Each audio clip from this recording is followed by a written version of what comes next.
നമുക്കിന്നൊരു ബുൾസ egg roast തയ്യാറാക്കിയാലോ? Egg roast ആണ്, എന്നാൽ മുട്ട പുഴുങ്ങാതെ തന്നെ ബുൾസയിൽ നമുക്ക് തയ്യാറാക്കാം. അതിനായിട്ട് ഒരു പാൻ അടുപ്പത്ത് വെച്ച് 3 സ്പൂൺ വെളിച്ചെണ്ണ ചേർത്ത് കൊടുക്കാം.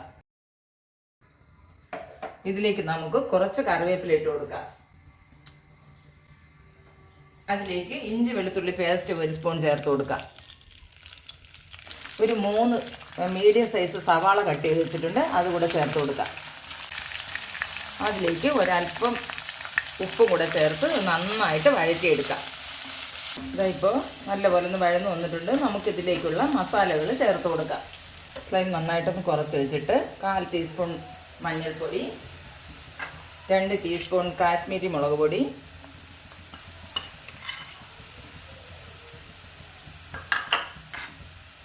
1/2 ടീസ്പൂൺ ഗരം മസാല, 2 ഏലക്ക ചതച്ചതും കൂടെ നമുക്കിതിലേക്ക് ചേർത്ത് കൊടുക്കാം. എന്നിട്ട് നന്നായിട്ടൊന്ന് മിക്സ് ചെയ്ത് കൊടുക്കുക. ഈ പൊടികളുടെ പച്ചമണം മാറി വരുന്നതിന് നമുക്കിതൊന്ന് ഇളക്കി കൊടുക്കാം. പച്ചമണമൊക്കെ മാറി വന്നിട്ട് നമുക്കിതിലേക്ക് 2 തക്കാളി കട്ട് ചെയ്ത് ചേർത്ത് കൊടുക്കാം. ഇതായിപ്പോൾ തക്കാളി നന്നായിട്ട് വെന്ത് മസാലകളുമായിട്ട് നന്നായിട്ട് ചേർന്നിട്ടുണ്ട്. നമുക്കിതിലേക്ക് ഒരു 1/2 ഗ്ലാസ് വെള്ളം കൂടി ചേർത്ത് കൊടുക്കാം. ഇനി ഉപ്പ് കറക്റ്റാണോ എന്ന് നോക്കണം. ഉപ്പ് കുറവാണെങ്കിൽ അല്പം ഉപ്പ് കൂടെ ചേർത്ത് കൊടുക്കാം. ഇതുപോലെ ആകുമ്പോൾ നമുക്കിങ്ങനെ ഓരോ സൈഡും ഇങ്ങനെ ഒതുക്കി കൊടുത്തിട്ട് ഓരോ മുട്ടയായിട്ട് ചേർത്ത് കൊടുക്കാം.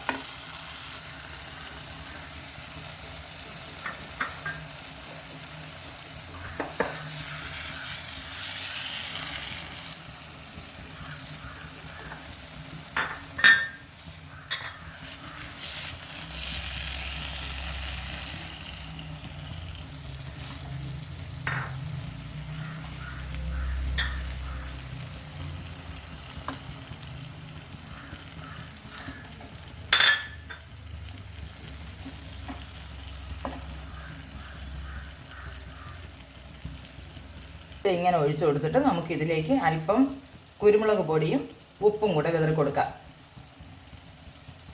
എന്നിട്ട് ചെറിയ തീയിൽ നമുക്കിതിനെ ഫ്ലെയിം കുറച്ച് വയ്ക്കണം. കുറച്ച് വെച്ചിട്ട് നമുക്കിതിനെ വേവിച്ചെടുക്കാം.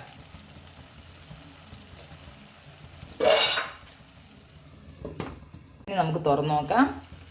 മുട്ട ഇതാ ബുൾസയായി വന്നിട്ടുണ്ട്. അപ്പോൾ നിങ്ങൾ ഒരിക്കലെങ്കിലും ഇത് ട്രൈ ചെയ്ത് നോക്കണം. നമുക്കിനി ഫ്ലെയിം ഓഫ് ചെയ്യാം. എല്ലാവർക്കും ഇഷ്ടപ്പെടും. എൻ്റെ വീഡിയോസ് ലൈക്ക് ചെയ്യാനും ഷെയർ ചെയ്യാനും സബ്സ്ക്രൈബ് ചെയ്യാനും നിങ്ങൾ മറക്കല്ലേ. അപ്പോൾ മറ്റൊരു റെസിപ്പിയുമായി വീണ്ടും വരാം. ടാറ്റാ.